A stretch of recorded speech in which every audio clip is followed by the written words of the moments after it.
الرباط، هنا الرباط، هنا الرباط، هنا الرباط، هنا الرباط مهدنا وأنسنا وسعدنا، من شاطئ لشاطئ يطوي الزمان وعدنا. هنا الرباط مهدنا وأنسنا وسعدنا، من شاطئ لشاطئ يطوي الزمان وعدنا. فتابعوا لقاءنا ففيه بان مجدنا، فتابعوا لقاءنا ففيه بان مجدنا.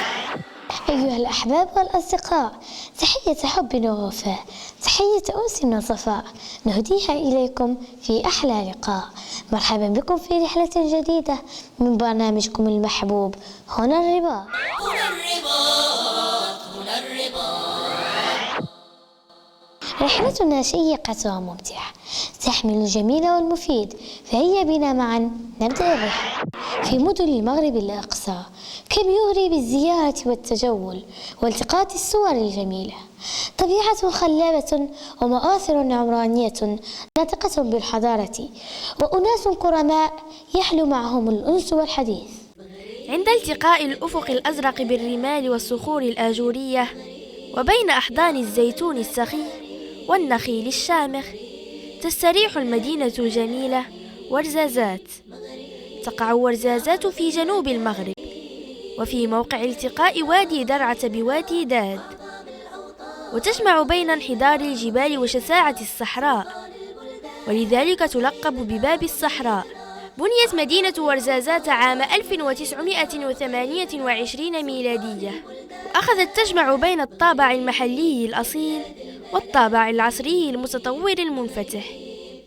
تعني كلمة ورزازات باللغة الأمازيغية دون ضجيج، وهذه الصفة الهادئة هي التي تميز المدينة ونواحيها. كما تأثر بها السكان الودودون الكرماء، فبدت في نمط عيشهم وسلوكهم. تتمتع ورزازات بطبيعة خلابة متنوعة، ما بين جبال وتلال قاحلة، وأودية وواحات خصبة، وبساتين نخيل وارفة. هذا إضافة إلى قصبات بديعة مبنية من الطين الأحمر المتين، تجاورها قصور ذات طراز معماري خاص مستمد من خصوصية المنطقة، تتميز بجدرانها السميكة ودروبها الضيقة وأبوابها البسيطة ونوافذها الضيقة. كل ذلك مما يزيد المدينة ومحيطها جمالا بارزا وجاذبية سياحية كبيرة، نلاحظها في تلك الأفواج من الزوار من مختلف البلدان. إذ تعرف ورزازات اليوم انطلاقة كبيرة في المجال السياحي، وتوجد بها مجموعة من الصناعات التقليدية المحلية، أهمها المنسوجات الصوفية من زرابي وأغطية وشالات، والمشغولات المعدنية المستعملة للزينة تتناسق على الجدران وتمنح المحيط المنزلي طابعه المميز. لقاؤنا الصحفي يزداد تنوعا في كل حلقة، وذلك لأننا نحرص أن يكون ضيوفنا أشخاصا ذوي عطاء فريد في مختلف الميادين، حتى نأخذ منهم القدوة ونتقدم على دربهم نحو الأمام. لقاء اليوم ينقلنا إلى ميدان الطب وطب الأطفال بالتحديد. هنا الرباط، هنا الرباط، هنا الرباط، هنا الرباط، هنا الرباط مهدنا وأنسنا وسعدنا، من شاطئ لشاطئ يطوي الزمان وعدنا. هنا الرباط مهدنا وأنسنا وسعدنا، من شاطئ لشاطئ يطوي الزمان وعدنا. أصدقائي الأطفال، ضيف لقائنا اليوم نحتاج إليه كثيرا نحن الصغار خاصة، لأنه يصف لنا العلاج المناسب ويخفف عنا الآلام ويقدم لنا نصائح صحية وقائية. إنه طبيب الأطفال الدكتور أمين السعيدي. مرحبا بك دكتور في قناة المجد للأطفال. أهلا بكم وشكرا على الالتفاتة لتقريب الأطفال من طب الأطفال. هل يمكنك أن توضح لنا دكتور الفرق بين طبيب الأطفال وطبيب الكبار؟ طبعا طبيب الكبار هو يقوم بالعلاج فقط، أما طبيب الأطفال فهو زيادة على علاج الأطفال يقوم بالسهر على تتبع النمو الجسدي والذهني والعاطفي للطفل حتى أن يبلغ أن الطفل سن الرشد. وما هي هي المراحل التي لابد أن يقطعها التلميذ أو الطالب حتى يصبح طبيبا؟ في الحقيقة هي مراحل معروفة. تبدأ بالدراسة من التعليم الابتدائي ثم الثانوي، وبعدها الولوج إلى كلية الطب لتتبع أن الدروس النظرية والتطبيقية، وبعدها أن يدوز مباراة للطب الأخصائي. وما هي الخصوصيات التي تميز تعامل الطبيب مع الأطفال؟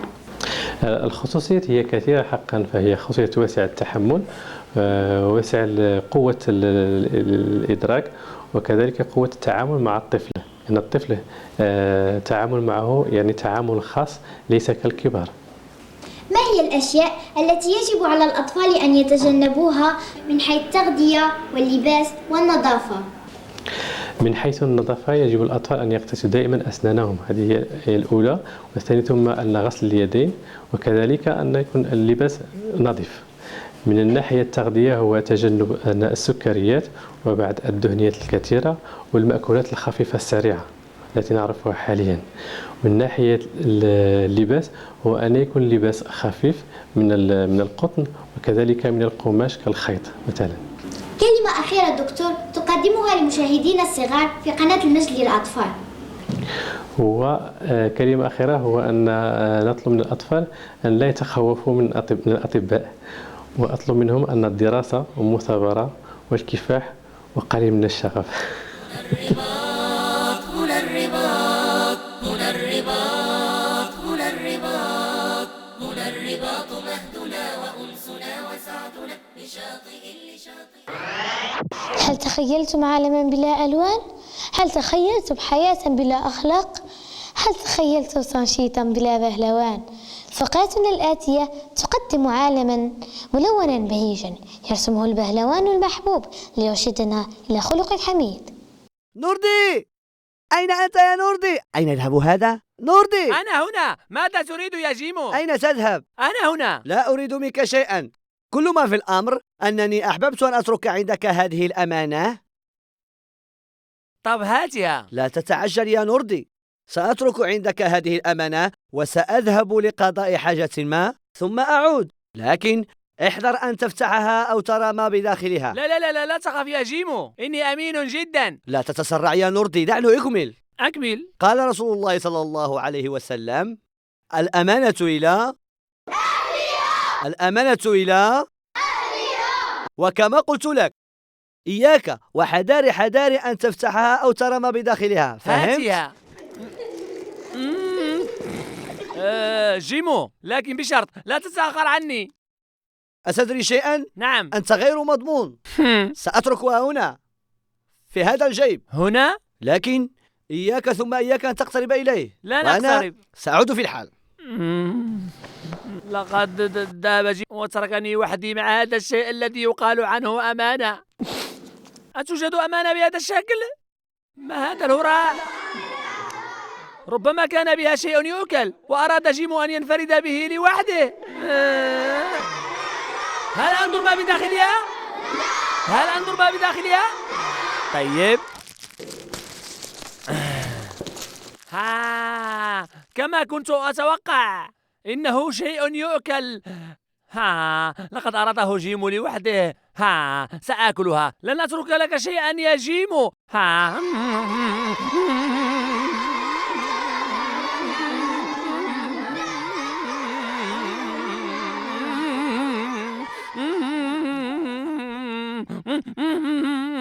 ما هذا الصراخ؟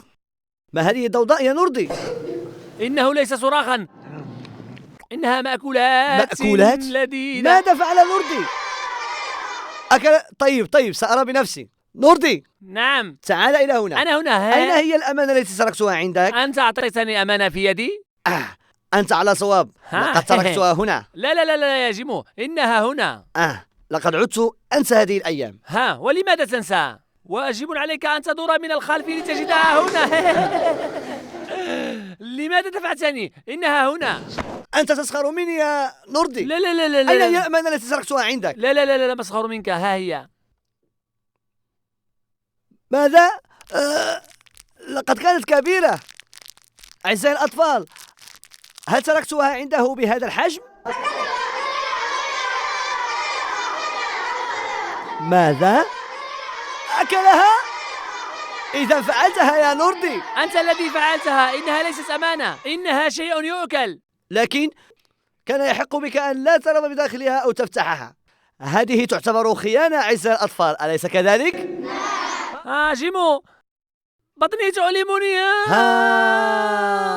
أعزائي الأطفال، أرأيتم عقاب من يخون الأمانة؟ بطني. تعال يا نوردي، لقد كان بها دواء. كان بها دواء؟ نعم. أكلت حتى الدواء. بطني. طيب، تعال يا نوردي. نعم. يجب عليك أن تعدني الآن أمام أعزائي الأطفال أن لا تكرر هذه الفعلة. لن أكررها قط. سأتوب عن هذه الفعلة. هيا، سنذهب حالا إلى الطبيب. هيا بنا يا إخوتي نعرف صفات الصالحين لنعيش أحلى عيشة ونكون دوما فائزين. هيا بنا يا إخوتي نعرف صفات الصالحين لنعيش أحلى عيشة ونكون دوما فائزين. نعطي الأمانة حقها ونسير مرفوع الجبين. نعطي الأمانة حقها ونسير مرفوع الجبين. لسنا نخون العهد لا مهما تطاولت السنين. لسنا نخون العهد لا مهما تطاولت السنين. هيا بنا يا إخوتي نعرف صفات الصالحين. هيا بنا يا إخوتي نعرف صفات الصالحين لنعيش أحلى عيشة ونكون دوما فائزين. نعطي الأمانة حقها ونسير مرفوع الجبين. نعطي الأمانة حقها ونسير مرفوع الجبين. لسنا نخون العهد لا مهما تطاولت السنين. لسنا نخون العهد لا مهما تطاولت السنين. هيا بنا يا إخوتي نعرف صفات الصالحين. هيا بنا يا إخوتي نعرف صفات الصالحين لنعيش أحلى عيشة ونكون دوما فائزين. هذه وصية ربنا هيا نصنها أجمعين. هيا نصنها أجمعين. هذه وصية ربنا هيا نصنها أجمعين. هيا نصنها أجمعين. هيا نصنها أجمعين. أصدقائنا المراسلون لا يتوقفون عن البحث والتنقيب في كل الأنحاء عن كل ما يثير ويفيد ويربط الماضي بالحاضر والمشرق بالمغرب. ومعنا الآن مراسلتنا من ورزازات، كوثر، تفضلي. حقيبة المراسلين. تشتهر مدينة ورزازات بصناعة الصوف التقليدية، وهي صناعة تتناسب مع الموارد الطبيعية للمنطقة وتتلائم مع المناخ السائد فيها، كما تسير نمط الحياة بها وتعبر عن الروح الحضارية لسكانها. يوجد الصوف بالمنطقة بكميات تسد حاجيات السكان منذ أقدم العصور، لذا فقد استفادوا منه في إعداد كثير من لوازمهم اليومية وخاصة في الألبسة والأفرشة.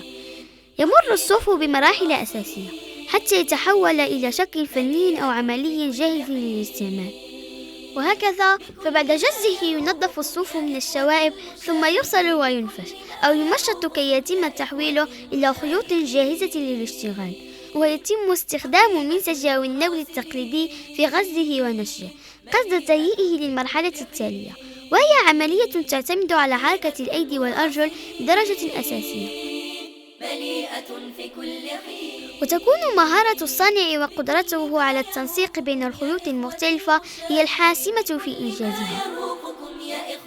وسواء بقي الصوف خاما بلونه الأبيض الدافئ أو السكري الجذاب أو مصبوغا بالألوان الطبيعية أو الكيماوية، فإن خيوطه تنسجم كتعطينا منتوجات تتسم بطرافة أشكالها الزخرفية، وهي غالبا ما تصنع بواسطة الغرز المنبسطة وتزينها أشرطة ملونة عادية وواضحة، كما تكون مزينة بأشكال هندسية بسيطة مثل المعين والمثلث والمستطيل والمربع. هكذا تصنع الأيدي الماهرة أثوابا جميلة وعملية كالجلباب والمعطف والطربوش والشال، وزرابية بديعة تجسد تحفا حقيقية تستعمل لتزيين الجدران المنزلية، وأخرى متينة سميكة تشكل فراشا أساسيا في بيوت المنطقة، وقد تستعمل الغطاء أيضا. وما زال لهذه المنتوجات التقليدية عشاقها الذين يزدادون، خاصة مع توافد السياح على مدينة ورزازات. كانت معكم صديقتكم كوثر بونجم من قناة المجد للأطفال من ورزازات المملكة المغربية. إلى اللقاء. والآن مع مراسلتنا هاجر. مرحبا بك يا هاجر. حقيبة المراسلين. مهد البراءة جمعية خيرية إحسانية تطوعية تهتم بالأطفال المتخلى عنهم، انطلاقا من التوجيهات الإسلامية الداعية إلى الإحسان إلى الضعفاء والمحرومين والأيتام. ولهذا تعمل على استقبال هؤلاء الأطفال الذين يكونون في الأيام الأولى من حياتهم، وتهيئ لهم المأوى المناسب والرعاية الصحية الكافية والتغذية الملائمة لهذه الفترة المهمة من نموهم، كما تحاول بكل الإمكانات والوسائل أن تعوضهم عن حنان الأبوين الذي فقدوه في ظروف صعبة قاسية. تتوفر الجمعية على مقر لإيواء الأطفال مجهز بالتجهيزات الضرورية من غرف خاصة وأسرة مختلفة تناسب الأطفال حسب مراحل نموهم متعاقبة، إضافة إلى قاعات للأكل وأخرى للعب والترويح، دون أن ننسى حجرات الدراسة. ويتكون طاقم الجمعية من مشرفين ومشرفات ذوي تكوين عالي وقدرة كبيرة على التعامل مع الأطفال، يعملون ليل نهار على توفير كل ما يحتاجه الأطفال داخل الجمعية، وهذا ما يجعل الأطفال يعيشون هنا جوا عائليا قريبا من المحيط الأسري الذي حرموا منه. وفي ظل واقع أليم كالذي يعيشه الأطفال المتخلى عنهم، تبدو الأهمية الكبيرة لعمل جمعية مهد البراءة وأمثالها من الجمعيات الخيرية التي تستحق الدعم والمساندة والتشجيع. كانت معكم صديقتكم هاجر تمسماني من جمعية البراءة من مدينة تطوان، المملكة المغربية. والآن مع نشرة الأخبار الخاصة بالأطفال، فابقوا معنا.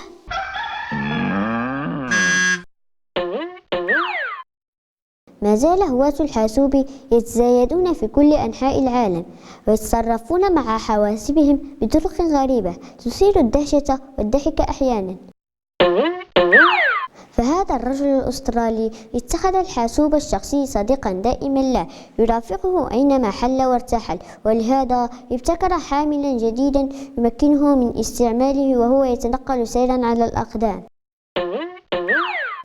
وهذا الشاب الهندي الذي يهوى الحاسوب ويشتغل طول اليوم خارج البيت فكر في طريقة تمكنه من استعمال حاسوبه الشخصي حتى وهو يستعد للنوم بعد يوم متعب من العمل، وذلك بوضع الحاسوب فوق الفراش في وضعية ملائمة لوضعية النوم.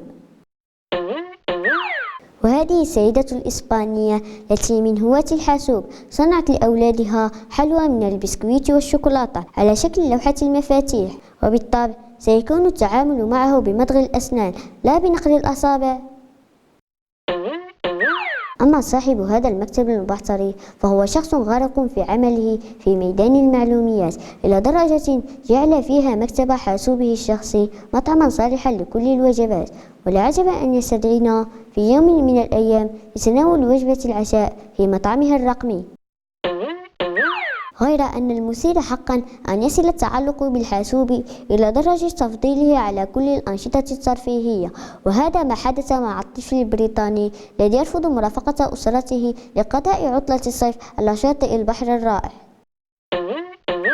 ونرى هنا الحاسوب المثالي كما تخيله أحد العباقرة، إنه يحتوي على كل المرافق الضرورية، إنه مركب حضاري من مستوى رفيع، قد يكون هو البيت الرقمي المستقبلي. وصدق من قال: وللناس فيما يعشقون مذاهب.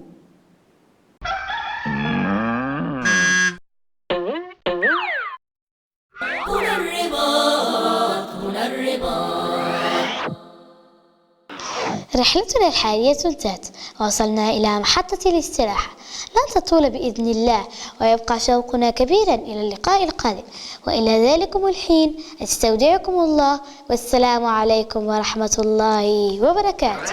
هنا الرباط، هنا الرباط، هنا الرباط، هنا الرباط، هنا الرباط مهدنا وأنسنا وسعدنا، من شاطئ لشاطئ يطوي الزمان وعدنا. هنا الرباط مهدنا وأنسنا وسعدنا، من شاطئ لشاطئ يطوي الزمان وعدنا. فتابعوا لقاءنا ففيه بان مجدنا، فتابعوا لقاءنا ففيه بان مجدنا.